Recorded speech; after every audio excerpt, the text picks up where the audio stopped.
শিল্প কারখানার বিষাক্ত বর্জ্যে ভয়াবহ দূষণের কবলে পড়েছে ময়মনসিংহের ভালুকার নদীগুলো। দূষিত বর্জ্যে ফসলের ব্যাপক ক্ষতির পাশাপাশি বিভিন্ন অসুখে আক্রান্ত হচ্ছেন স্থানীয়রা। পরিস্থিতি মোকাবেলায় কারখানা কর্তৃপক্ষকে সার্বক্ষণিক নজরদারিতে আনতে সিসি ক্যামেরা বসাচ্ছে পরিবেশ অধিদপ্তর। ভালুকা থেকে আনোয়ার হোসেন তরফদারের রিপোর্টে বিস্তারিত। ময়মনসিংহের ১৫০০-এরও বেশি শিল্প কারখানার অধিকাংশই ভালুকা উপজেলায়। তবে এই শিল্প এলাকার বেশিরভাগ কারখানায় নেই বর্জ্য শোধনাগার, ইটিবি প্ল্যান্ট।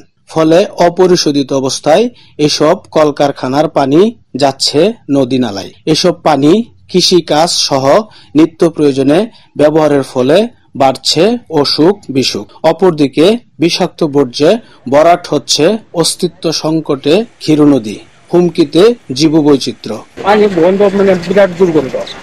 এই পানির মধ্যে আমরা কোনো আপ ব্যাংক করছে কোনো কিছু থাক মাছ তো দূরের কথা, আগে যে পরিমাণ মাছ আছে পানি শোষণ করে ছাড়ে না, হুমাইরা ছাড়া দেয়। পানির নামলে এই যে ধরুন ছোল তরি খাদ্যা ইয়া হয়ে যা, হাঁস ফলতারি না, হাঁসকে নুকটা খায়া এই যে রঙের পানি খায়া ইয়া হয়ে যা, মারা যায়। নদীর পানি এখন ব্যবহার করা যায় না।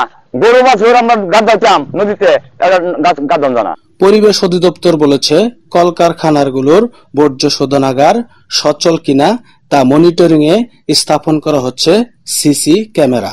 যে ইন্ডাস্ট্রিগুলো আছে সেই ইন্ডাস্ট্রিগুলো আমরা সিলেক্ট করেছি যে কোন কোন ইন্ডাস্ট্রি থেকে এই দূষণ গুলো হচ্ছে, এবং পাশাপাশি এটা নিয়ে আমাদের কর্ম পরিকল্পনা অনুযায়ী নিয়মিত মনিটরিং সেটা আমাদের চলছে। দীর্ঘ সময় ধরে চলে আসা এই সমস্যার সমাধানে কর্তৃপক্ষকে কার্যকর ব্যবস্থা নেওয়ার দাবি স্থানীয়দের। কলকারখানার বিষাক্ত পানি নদীতে ফেলার কারণে ভালুকার অভিশাপ হয়ে গেছে এই নদী। আগের মতো মাছ পাওয়া যায় না, কোনো কাজে ব্যবহার করা যায় না এই নদীর পানি। এলাকাবাসীর দাবি, কলকারখানাগুলো যদি পানি শোধন করে নদীতে ফেলে তাহলেই প্রাণ ফিরে পাবে ভালুকার এই ক্ষীর।